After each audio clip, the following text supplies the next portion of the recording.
দিচ্ছেন ডক্টর 2017 খুবই গুরুত্বপূর্ণ আইন। স্বচ্ছ ভারত আজ বড় একটা মিশন সফল হয়েছে।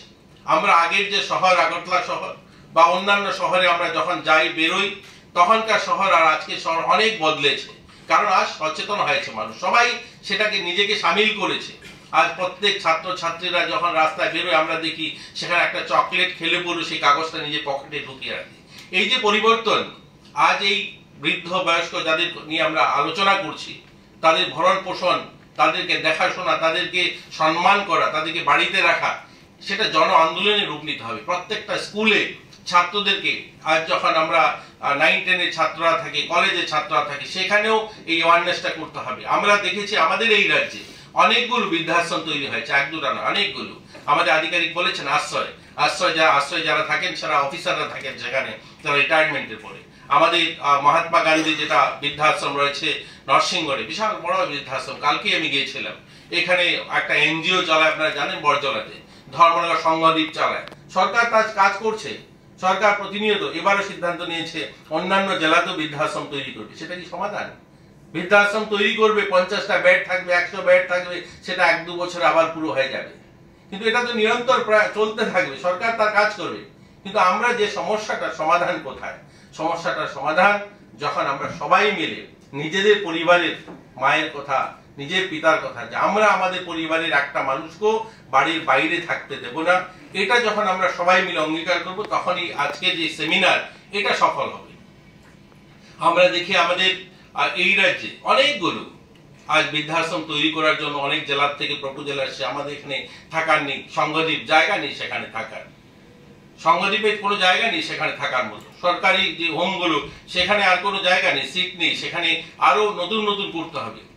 আমরা সরকার সামাজিক ভাতা প্রদান করে আমাদের রাজ্যে, ছোট্ট রাজ্যে, অনেক সময় আমরা দেখি পত্রিকার পাতায় লেখা আসে যে অনেক বয়স্ক যারা আসলে সত্যিকার অসহায় অবস্থায় তারা ভাতা পান না।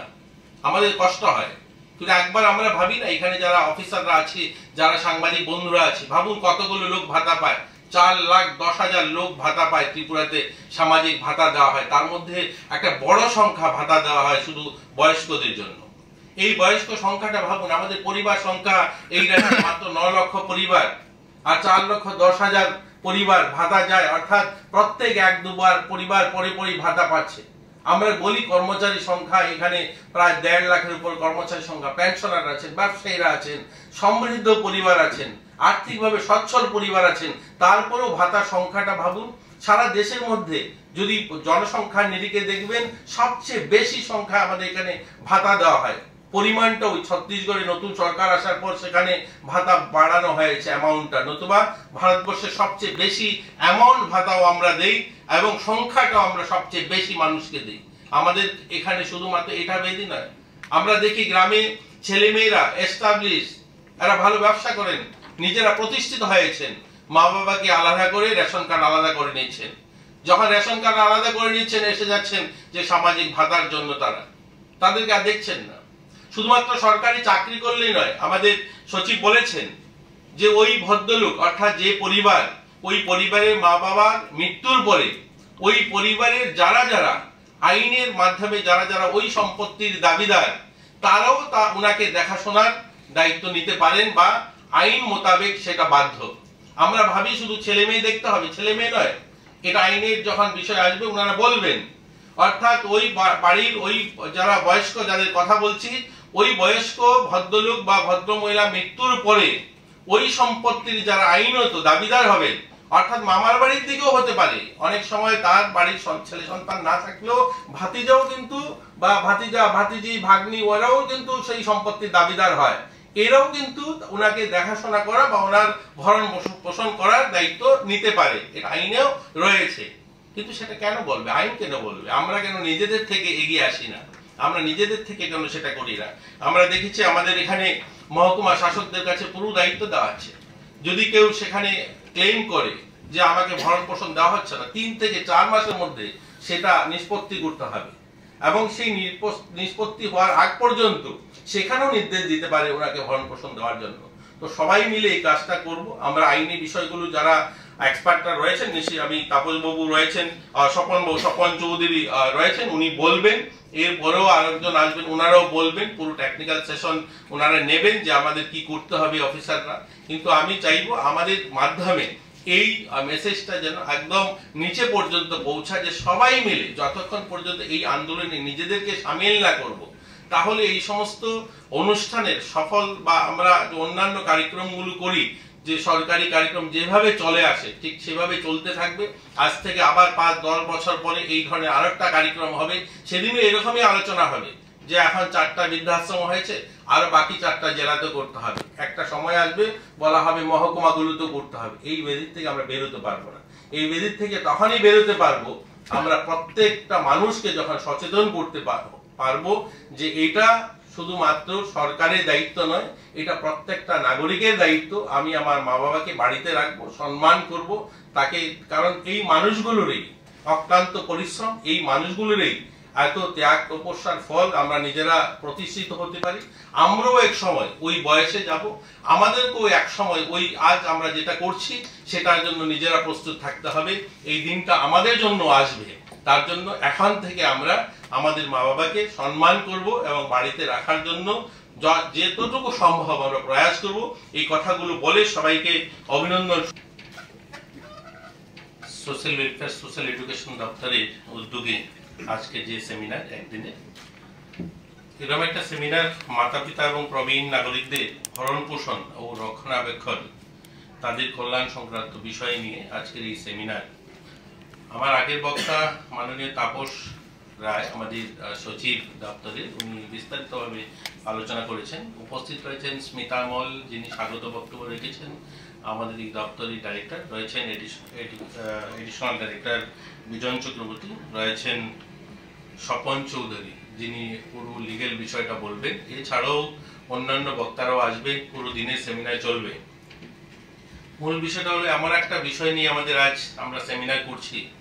2007 সালে এটার নীতি তৈরি হয়েছে। 1999 সালে অটল বিহারী বাজপেয়ী গভর্নমেন্ট যখন হয়েছিল, জাতীয় নীতি সেটাতে নির্ধারণ ঘোষণা করা হয়েছিল। দীর্ঘ বছর পর আমরা সমাজ শিক্ষা সমাজ কল্যাণ দপ্তরের আধিকারিক সবাই এখানে উপস্থিত হয়ে এই বিষয়টা আলোচনা করছি। আমরা যারা উপস্থিত আছি হলে, তাপসবাবু বলেছেন আমাদের থেকে শুরু করতে হবে। সত্যি অবাক লাগে, আমরা যে রাজ্যে বসবাস করি, যে দেশে বসবাস করি, এই রাজ্যেই আমরা প্রতি বছর দুর্গাপুজোর সময় বড় বড় মূর্তি তৈরি করি, মাটির মূর্তি তৈরি করে পুজো করি। ক্লাবে সমন্ত হই, অনেক চাঁদা কালেকশন হয়, বড় বড় পুজোর মণ্ডপ তৈরি হয়, প্রতিযোগিতা হয়, লক্ষ লক্ষ টাকার প্রতিযোগিতা হয়। সেখানে কার থেকে কত বড় মূর্তি করবে, কুমারটুলির থেকে মূর্তি আসবে। অথচ যে মৃন্ময়ী মায়ের মূর্তিটা তৈরি করছি, সেই মৃন্ময়ী মায়ের মূর্তি তৈরি করার পিছনে যে চিন্ময়ী মা, যার ত্যাগ তপস্যা ভালোবাসা, যে আমাকে হাত ধরে স্কুলে নিয়ে গেল, কথাটা শিখালো, স্কুলের বাইরে গেইটে রোদ্রের মধ্যে দাঁড়িয়ে ঘন্টার পর ঘন্টা আমার জন্য অপেক্ষা করলো, ওই মহিলাটা যখন আমি আমার জীবনে প্রতিষ্ঠিত হই, তারপরে তার জন্য বাড়িতে একটা রুম তৈরি করতে পারি না। ভাবুন, ওই চিন্ময়ী মা যে এত ত্যাগ তপস্যা, যার এত ভালোবাসা, যার মধ্যে দিয়ে আমরা চলতে শিখলাম, যার মধ্যে দিয়ে আমরা কথা বলতে শিখলাম, যে আমাকে প্রতিষ্ঠিত করলো সামাজিক ভাবে, আর্থিক ভাবে, শারীরিক ভাবে, সমাজে দাঁড়িয়ে কথা বলতে শেখালো। অথচ আমি যেদিন দাঁড়িয়ে গেলাম, সেদিন ওই মানুষটার জন্য বাড়িতে যখন ঘর তৈরি করি, একটা রুম তৈরি করতে পারছি না। ওই বিষয়টা নিয়ে আজ আমরা শিক্ষিত বুদ্ধিজীবী যারা আমরা সমাজ পরিচালনা করছি, অফিসার যারা, আমরা আজ এই বিষয় নিয়ে আলোচনা করতে হচ্ছে তাদের জন্য। এখানে একটা কাগজ দিয়েছেন, সেই কাগজ বলছে, সেই কাগজের মোতাবেক আমাদের এই ভারতবর্ষে যখন 1999 শুরু হয়েছিল, তখন যে হিসাবটা করা হয়েছিল, যখন 2050 সাল আসবে, অর্থাৎ এখন থেকে 26 বছর পর আজকের জনসংখ্যার নিরিখে 80 কোটিরও বেশি বৃদ্ধ হবে, যারা এই ধরনের, যাদের নিয়ে আমরা আলোচনা করছি। ভাবুন, এই ব্যাধিটা যদি আমরা মন থেকে, হৃদয় থেকে এখন থেকে আমরা কাজটা না করি, তাহলে এটা শুধু বলা। দেখুন, আমার মতো অজ্ঞ লোক যারা, এই যে নিয়ম বলা হয়েছে না, এখানে আজ যিনি বলবেন, আমাদের যিনি জয়েন্ট সেক্রেটারি রয়েছেন স্বপন চৌধুরী, উনি বলবেন। উনার লেখাগুলো আমার মতো মানুষের কি জানেন, ওই একটা বইয়ের পাতায় কালো অক্ষরে লেখা, সেটা আমার কাছে শুধুমাত্র অন্য আর 10টা বইয়ের মতোই, কিন্তু সেটা আমার কাছে এর থেকে ভিন্ন কিছু নয়। এটা ভিন্ন তখনই যখন ইমপ্লিমেন্টকারী অর্থাৎ আপনারা যারা যখন ইমপ্লিমেন্ট করবে তখন সেটা যথার্থ আইনে রূপান্তরিত হবে। নতুবা আমরা যারা সাধারণ মানুষ, আমাদের কাছে ওই লয়ের বইগুলো কিন্তু অন্য 10টা বইয়ের মতোই, লাইব্রেরিতে পড়ে থাকা ওই বইগুলোর মতোই, এর মধ্যে আলাদা কিছু নয়। জানেন 1973 সালে রাষ্ট্রসংঘের সিদ্ধান্ত হয়েছিল বৃক্ষরোপণের কথা। আমি অনেকগুলো প্রোগ্রামে বলি, আমাদের সোশ্যাল ওয়েলফেয়ার দপ্তরও অঙ্গনওয়াড়ি যারা দেখেন, এখানে সিডিপিওরা আছেন, জানেন ওরা ক্যালেন্ডার কার্যক্রমের মধ্যে তো 50 বছর ওই কার্যক্রম 51 বছরে পা দিয়েছে। নিয়ম তৈরি হয়েছে যে গাছ লাগাতে হবে, ক্যালেন্ডার কার্যক্রম, প্রতি বছর গাছ লাগাচ্ছি। গাছ আছে কি? উমাকান্ত, তুলসীবতী, এছাড়া অঙ্গনওয়াড়ি সেন্টারগুলো দেখুন, 10,000 অঙ্গনওয়াড়ি সেন্টার, প্রতি বছর 2-4টা গাছ লাগলেও এক একটা সেন্টারের সামনে 20-50টা গাছ থাকার কথা। কোথায় গাছ আছে? একটা গাছও তো নেই। কারণ ওই লাগানোর জন্য, শুধু কার্যক্রমের জন্য আমরা সেই অনুষ্ঠানটা করি। প্রত্যেক বছর ক্যালেন্ডারে রয়েছে কার্যক্রম করতে হবে, বাজেট রয়েছে, সেটা খরচা করতে হবে এবং সেখানে কাগজে আসতে হবে যে কার্যক্রম হচ্ছে। কিন্তু দেখবেন 50 বছরের মাথায় ওই উমাকান্তর মাঠটায় যখন যাই 5টা গাছও তো দেখি না। প্রত্যেক বছর 10টা গাছ লাগলেও 51 বছরের মাথায় 500-র উপরে গাছ থাকার কথা ছিল।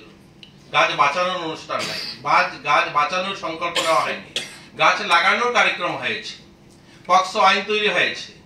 পক্সো আইন কখন? সেটা ওই দিনই কয়েকদিন আগে আমরা কার্যক্রম করেছি। যতক্ষণ পর্যন্ত যারা ইমপ্লিমেন্টকারী, যারা সেটাকে মাঠে নিয়ে যাবে, মানুষের কাছে তার সুফল নিয়ে যাবে, তারা যতক্ষণ পর্যন্ত সচেতন না হবে ততক্ষণ পর্যন্ত সেটা সুফল পাওয়া যাবে না। আমরা আমাদের রাজ্যে বালিকা বিবাহ নিয়ে কথা বলি, আমাদের রাজ্যে এখানেই যারা আধিকারিকরা রয়েছেন, আমাদের উপরে দায়িত্ব রয়েছে। সামাজিক ভাবে যতক্ষণ পর্যন্ত প্রত্যেকটা মানুষ যতক্ষণ এই সমস্ত ব্যাধিতে নিজেদেরকে সামিল না করবে, ওই আন্দোলনে সামিল না হবে, ততক্ষণ পর্যন্ত এখান থেকে বেরোনো সম্ভব নয়। শুধুমাত্র নিয়ম করে ওই কাগজের পাতার লেখার মধ্যে দিয়ে সবকিছু বদলে যাবে এরকম নয়। এখানে পত্রকার বন্ধুরা হয়তো আছেন, তারাও এটাকে অন্যভাবে বিশ্লেষণ করতে পারে। বইয়ের পাতার লেখা ওই কালো অক্ষরে ছাপা দিয়ে সবকিছু সম্ভব নয়। আমরা যখন দেখি বালিকা বিবাহ হয়, কখন আমরা দেখি? যখন সেই আশীর্বাদ হয়ে যায় মেয়ে, যখন বিয়ের কুঞ্জতে বসবে তখন ফোন আসে আমাদের আধিকারিকদের, আমাদের যে সিডিপি অফিসারদের কাছে, এসডিএম এর কাছে, পুলিশ আধিকারিকের কাছে, যে সেখানে 16 বছর 14 বছর মেয়েটার বিয়ে হচ্ছে। তখন গিয়ে আমরা কি করি? সেখানে গিয়ে কাউন্সিলিং করি, তাদের বোঝাই। সেই বিয়েটা কি বন্ধ হয়ে যায়? বন্ধ হয় না। সেখান থেকে সেই বিয়েটা হয়তো ওই দিনের জন্য বন্ধ হয়ে যায়। ওখান থেকে ওই মেয়েটাকে নিয়ে শিলচর বা অন্য কোনো প্রান্তে, সেটা যদি ওয়েস্ট বেঙ্গল হয় তাহলে ওখান থেকে এখানে চলে আসবে, আর এখানে ঘটনা হলে আসাম চলে যাবে বা ওয়েস্ট বেঙ্গলে চলে যাবে, সেখানে গিয়ে সেই বিয়েটা সম্পন্ন হবে। ওই দিন না হলো 2 মাস 3 মাস 4 মাস 5 মাস পরে হবে। সেটা সমস্যার সমাধান নয় না। সেটার সমস্যার সমাধান হবে যখন আমরা সবাই, এই হলে যারা আছে বা আমরা যারা শুনছি আজকে এই কার্যক্রম, সবাই যখন সামিল হব। কোভিড থেকে আমরা বেরিয়ে